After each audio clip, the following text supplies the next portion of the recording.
Hey everyone, welcome back to Reading with Tatiana. Today I'm sharing my January 2023 wrap ups. I was very fortunate to end the month with 7 books read, especially after December. I think this holidays were just super busy, and in January I just wanted to decompress and just read some good books. I was very lucky with the 7 books. I had 1 2-star read, 1 3-star read, 4 4-star reads, and 1 5-star read. So I would say it was a pretty good month. And as always, before I get into my full video, I always appreciate if you're watching this to please hit the subscribe button. If you like this video, give it a thumbs up. And if you have read any of the books that I have read, I would love to hear what you thought about them down below. I will share my books based in the order I read them. So the first book I read for 2023 was The Comfort Book by Matt Haig, and this was a 5 out of 5. It was a great book to start in the year. I think this book, there is something for everyone. It's kind of like it was kind of, I read the ebook, but I saw the physical copy too. But the book kind of reminds me of most books. It's just kind of fine, like in like a bathroom or like someone's coffee table or at a hostel if you're traveling. And you can really just flip through in any order in the book, go to a page and just read something that you can apply to your life. Each chapter is like honestly like 1 2 or I think maximum 3 pages, and it just reminds you how you are doing okay. Just being is enough. You don't have to always accomplish and do a lot of things. It kind of reminds you that external events are actually neutral until they come into our mind, and how we process them, they become positive or negative. So we have the capability to make external events and spin them to neutral or positive things. So this book was very great. I think everyone can benefit from this, and it's just a really great book to read. Sorry, my throat got really itchy back there, so I had to stop filming. But one more thing I want to add about this book was Matt Haig is very open about his mental health issues that he went through in his, I think, early to mid 20s, and also depression that he deals with. So he kind of wrote this book as kind of like an ode to himself to look back on whenever he can. So there's parts of these books that are very personal. So this book is really great because it has pushed me to also create like my version of the comfort book, something that I can go back and reflect on when I'm going through hard times myself. Of course, I'm not writing a physical book. I just have it on a Google Doc for me to refer to. So this book was really great for that. The next book I read was Tomorrow and Tomorrow and Tomorrow by Gabrielle Seven. I gave this initially a 3 out of 5, but this book was actually part of my in-person book club in Calgary. And after discussing about it and having this book marinate in my mind for a few days, I've actually given this now a 4 out of 5. When I initially read this book, it did start off as a 4 or 5 for me, but then as it progressed, especially the last third, it dropped to a 3. But you know, now that I think about it, it's still a great book.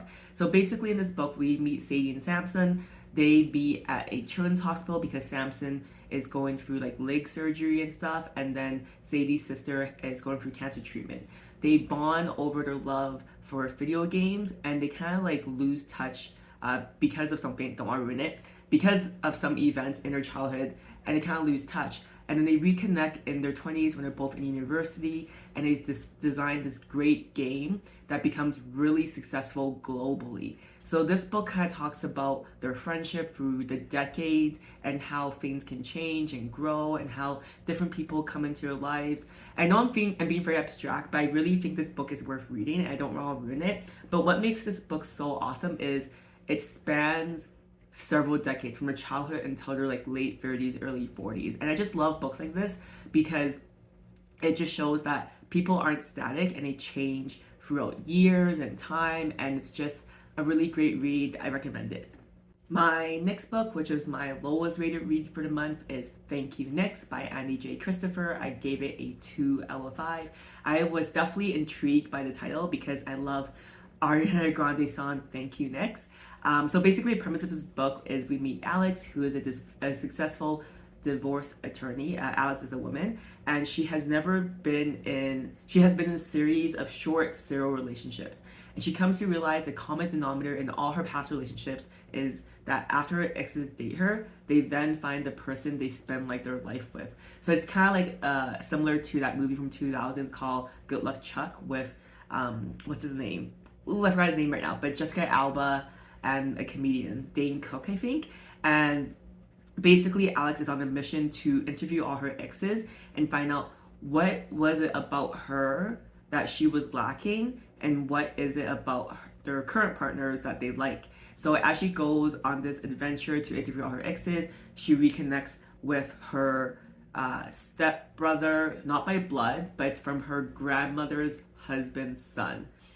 And basically, they have known each other for most of their lives. They're not connected by blood, which is important because, of course, the stepbrother gets jealous and gets like involved. And this is a contemporary romance, so you can probably guess what happens with Alex and the stepbrother. This book was just really difficult to read because I thought the characters were super immature. The plot didn't really make sense for me. I felt like they wasted so much time, and yeah, it was not an enjoyable read, unfortunately. The next book I read is M by Kim Thuy, and this was a great book, especially if you're interested in a bit of historical fiction. It is a blend of nonfiction people that she has known, and also a blend with fiction. So you obviously like adds to the story that of people she interviews. So basically, this is set in Vietnam during the Vietnam War, but instead of hearing like the American perspective of the Vietnam War, you hear local Vietnamese people's perspective and how their lives are torn apart, how families are torn apart, how they're uprooted from their livelihood. And this book is really great. There are characters where it's like character A links to character B links to character C and D, etc., etc. So this book was like really nice to read because you just get really immersed in this world. And then also it shows the impact of it wasn't just the Vietnam War that affected Vietnam, but a lot of these people had to flee Vietnam and become refugees as boat people all across the world. So the author, Kim Thuy, actually was one of those people, and she settled ultimately in Canada.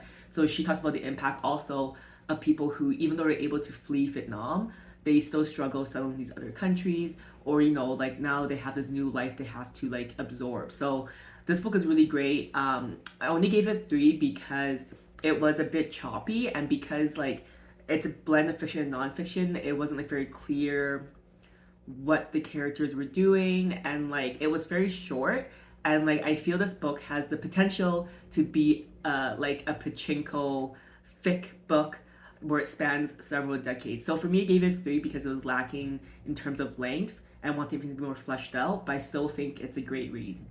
All right, my next book, I will be very high level describing it because I think this book is 100% worth reading and it's hard to talk about without giving any spoilers. So this book is Clara and the Sun by Kazuho Ishiguro. I gave it a 4 out of 5. So we basically meet Clara, who is an AF. In this book, it stands for Artificial Friend, which is in our world, AI, Artificial Intelligence. And Clara sits at the storefront every day with her fellow AFs observing the world. And then one day, Josie, a young girl, comes and buys Clara as her AF. So why this book is called Clara and the Sun is because in this book, it seems that these AFs or AIs get their energy from the sun. And this book was just amazing because it was told from the AI's perspective or AF's perspective. So it's kind of like an unreliable narrator, which if you guys watch my channel, my favorite trope, unreliable narrator. And we see how she learns to navigate and understand our human world. And this book has really good discussion of what it means to be a human because she observes all these human relationships, and also it also discusses or raises the question of what it means to be an AF and where do you draw the line of having AF become part of the family. This book was really great. I had no idea where it was going to go, and I really enjoyed it. I only didn't give it a 5 out of 5 because similar to my other 4s or 3s is I wanted it to be a bit longer.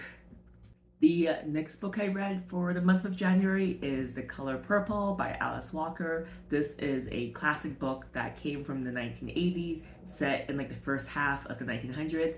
So I gave this book a 4 out of 5, and I can't believe it took me so long to read it, but I'm also glad it took me so long to read it because there's very heavy topics. They're right in your face in the get-go. Like for example, the main character Cecile, they live in rural Georgia and they're African American, and it's very clear from get-go they're very poor, and she has like I think like 8 siblings, and she's abused by her dad. Her siblings are abused by a dad, and then her dad like rapes her, and she has 2 kids. that she loses, she gets rid of, or the dad gets rid of. And so as you can see, that's like the first 5 pages, so it's super dark. So even though it took me so long to read it, I'm glad because I feel like I'm older. I don't want to say older because age isn't a number, but I'm more mature enough to absorb the book and discussions it creates. And this book is really good. I think it's worth reading. So again, high level description, don't want to ruin it.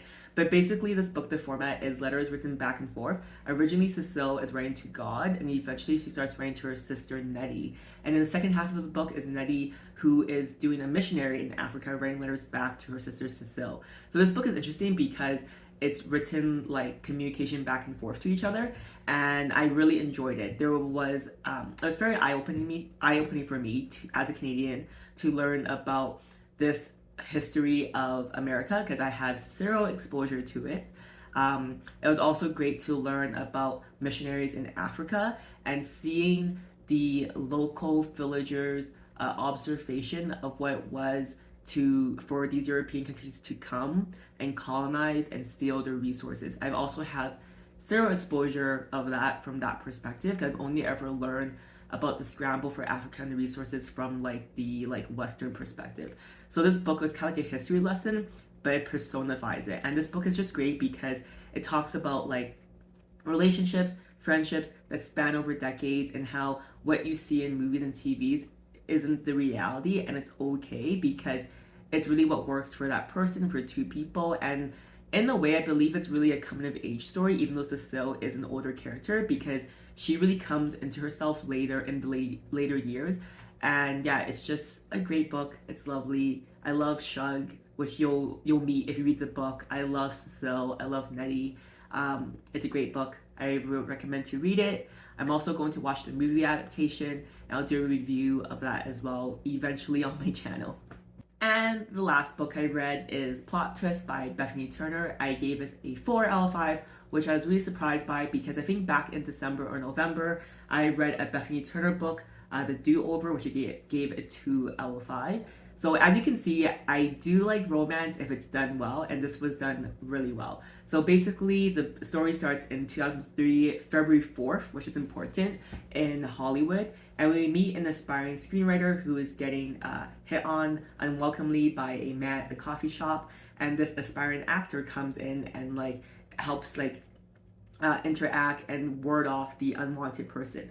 So this aspiring actor and aspiring screenwriter, they kind of have really good banter, and they basically make a pact to meet at this coffee shop 10 years from now in 2013, where she will have been a successful screenwriter and he'll be a successful actor with all his Academy Awards. So they part, but we come to realize they didn't exchange contact information, and they don't even know each other's first name. So basically, the year after, on February 4th, the aspiring screenwriter Olivia watches the movie and recognizes him.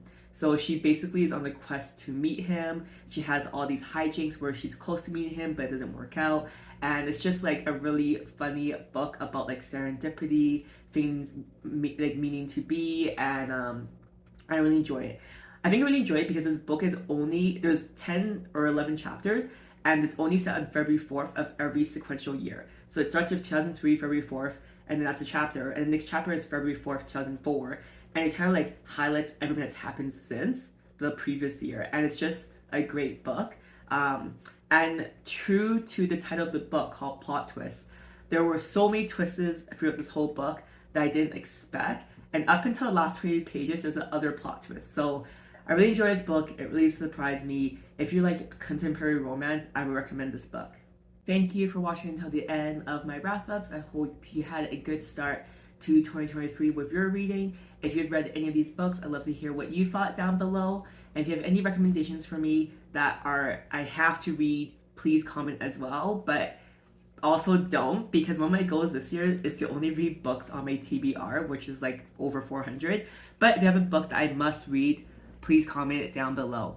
As always, thanks for watching, and I'll see you guys next time. Bye!